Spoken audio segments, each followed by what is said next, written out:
Merdeka! Merdeka!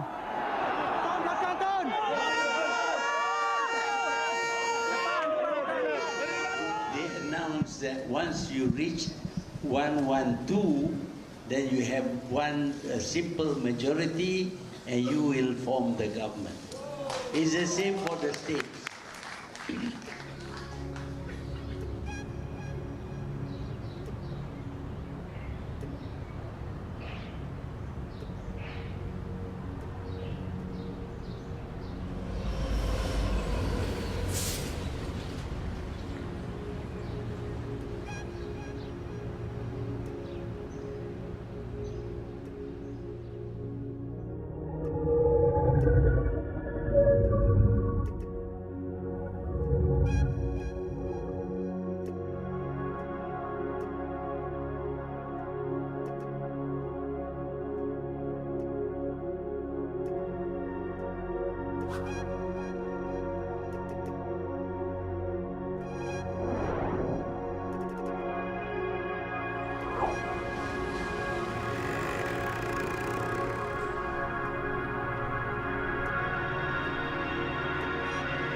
Selamat datang tuan-tuan dan puan-puan. Vanakkam, Tacha Hao. This is a car park, located in the heart of Kuala Lumpur. Our site consists of an area which comprises of 2,193.6 meters square.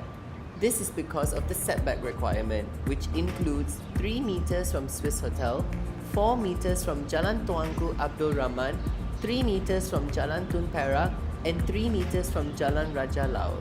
The perimeter of our site consists of a total of 262.2 meters. Landscaping elements are also present, which includes water features, a pavilion, and 13 trees that are under the protection. The site is fully exposed to solar radiation at all times of the day as the sun is directly overhead the equator. This is an exception for the solstice as Laman Tun Perak protects the site from the winter solstice while Swiss Hotel protects the sun from the summer solstice. Our site has the highest prevailing wind from the south, although disruptions from foliage may affect the speeds of wind travelling. Our site is mainly flat to road level, however, there is a slope adjacent to Jalan Raja Laut. The site's plot ratio is 8.5 and the maximum stories which can be built is 14. Noises are produced mainly from automobiles at the intersection of Jalan Tun Perak and the LRT coach passing by the site periodically. It is also through reinforced sound that creates noise from the weekly events held at Dataran Merdeka to accommodate to large crowds. Thus, proper acoustical measures need to be taken to address noise problems. Our site is the result of the convergence between administrative, cultural, historical, commercial, and residential areas. The commercial area constitutes the largest area of our site due to its socio-economical importance throughout history. During the 1880s, a lot of Chinese tin mines were opened by the confluence of the Klang and Gombak River. This attracted a lot of merchants and traders which sold goods such as textiles and jewelries. The Chinese mainly settled around Medan Pasar. The Malays and Indians, however, resided further north. Jalan Tun Perak became known as the boundary between the Chinese and Malay settlements. Masjid Jamek was constructed in 1909 and became a significant place of worship for Muslims. In 1920, the Colosseum Theatre was built, influencing the lifestyle of locals as it introduced movies and films as entertainment options. In 1939, a steady expansion of buildings, especially Chinese shophouses, was evident. Some of these shophouses were later used to conduct trade. Later, the rapid development in 1962 resulted in the rise of social establishments such as malls and cinemas. In 1989, the neighborhood flourished and DBKL night market was established along Lorong Tuanku Abdul Rahman. The LRT lines also finished construction at this time. From 2000 to 2017, the exponential increase of postmodern architecture took over the city skyline. The River of Life project was also initiated along the Gombak and Klang rivers. Throughout history, various landmarks appeared around our site. Significant structural landmarks include Menara UOB, Bangunan DBKL, the Datran Merdeka flagpole, and Masjid Jamek LRT station. Besides that, other semantic landmarks include Sogo Shopping Complex, Semua House, Masjid India, and the River of Life. Finally, important historical landmarks around the site are St. Mary's Church, the Sultan Abdul Samad Building, the Sessions and Magistrate Court, Panggung Bandaraya City Theatre, and the Royal Selangor Club. The crossroad of Jalan Raja Laut and Jalan Tuanku Abdul Rahman create an envelope. Other hard edges include the Gombak River, Klang River, and the Sri Petaling LRT line. On Jalan Tun Perak, a visual barrier limits sight to and from the site. Other edges that affect the behavior of the surrounding demographics include the administration area, the high intensity of white-collar workers during lunch hour, and the school area, which is generally quieter. The tourist area on the south of Jalan Tun Perak features a higher number of population and thus a livelier environment. A high amount of pedestrians can be observed on site due to the good condition and abundance of zebra crossings and pavements. In 1989, most streets surrounding our site were changed to one-way traffic to ease vehicular congestion. However, Jalan Parliament, Jalan Tun Perak, and Lorong Tuanku Abdul Rahman II remain as two-way roads, which is a direct entrance to our site.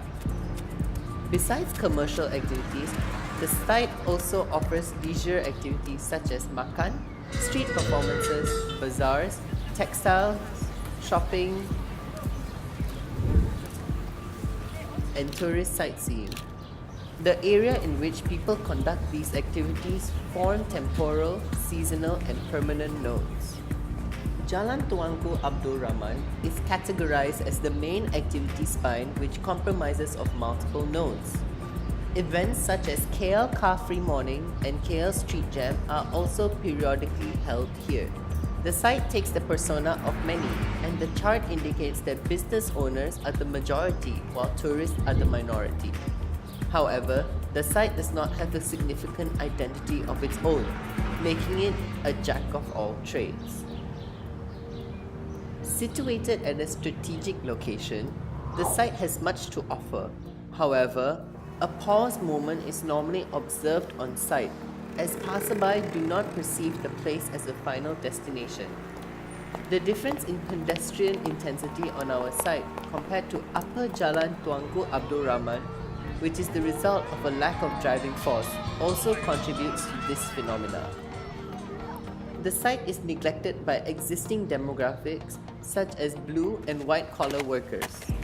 As such, a co-working program introduced on site will not be appealing to current demographics, as an additional working space is not required to fulfill their working needs. Why work after work? Therefore, the introduction of new demographics such as students from nearby schools like St. John's, freelancers, and people running new startup companies are vital for the survival. The discontinuity of the 5-foot walkway along Jalan Tuanku Abdul Rahman disrupts the view of the pedestrians and causes inconsistent shading, resulting in discomfort for the pedestrians. The emergence of high-rise buildings on site causes a drastic change in scale and proportion of man-made structures, breaking the harmony of the surrounding buildings. The existence of different architecture styles along Jalan Tuanku Abdul Rahman is a result of the odd combination of traditional shophouses and postmodern buildings. This creates confusion among users regarding the significant identity of the site, proving that our site has no speciality and is the master of none. Initiatives were taken to revitalize the site, such as the introduction of bicycle lanes, safe pedestrian walkways, and green spaces such as Laman Tun Perak. The River of Life project was also initiated to revitalize the dying Gombak and Klang rivers and to transform them into bustling waterfronts. Phase 1 has been completed, whereas Phase 2 is still ongoing. However, our site still suffers from underutilization. The bicycle lanes lack of presence of bicycles. Buttons along zebra crossings malfunction. The homeless sleep at Laman Tun Perak, whilst the rivers are deemed by many locals as smelly and polluted. How about Phase 3? An introduction of a co-working space creates a catalyst that not only introduces new demographics such as freelancers, startup companies and students, but also to shake up their current lifestyles by providing a wide array of programs. Can our site be like this? For example, a local co-working space named CO3 Social Office is located in the city of Puchong Selangor. CO3 Social Office is built on the core values of connectivity, collaboration, and community. Located along a main road and a shopping mall, CO3 strongly believes in creating a space within a space that is translated into a wide variety of nooks and corners for members to use and escape to when needed. CO3 is built on 7 aspects, such as CO3 work, eat, sleep, play, go, explore, and grow. Maybe this. Another regional example, Haba Ekamai, is characterized as a humble 2-story house in the residential area of Ekamai. Haba's design lives in harmony with nature by introducing the concept of energy efficiency and environmental friendly tropical design. This allows its users to work in a healthier working environment compared to conventional office spaces. The integration between work and nature can be a good example to be implemented on our site, which consists of Laman Tun Perak. Or, how about this? A final international precedent is the Hub Southern Cross. Occupying 2 floors of the historic Mail Exchange building, the hub is located at the corner of Spencer and Burke Streets, as well as opposite the Southern Cross train station, which has a similar urban context to our site. The hub is proven to be successful as its close proximity to nearby transportation hubs and services such as trains, roads, and tram services makes it easily accessible. As such, the synthesis of diverse traits live, work, and meet, as well as other attributes like play, learn, experience, share, taste, and network provide opportunities for the site to revitalize itself. An introduction of a co-working space on site gives it a new face and identity, complementing current initiatives around the area whilst feeding on the holistic lifestyle and activities our site has to offer, making it a master of one.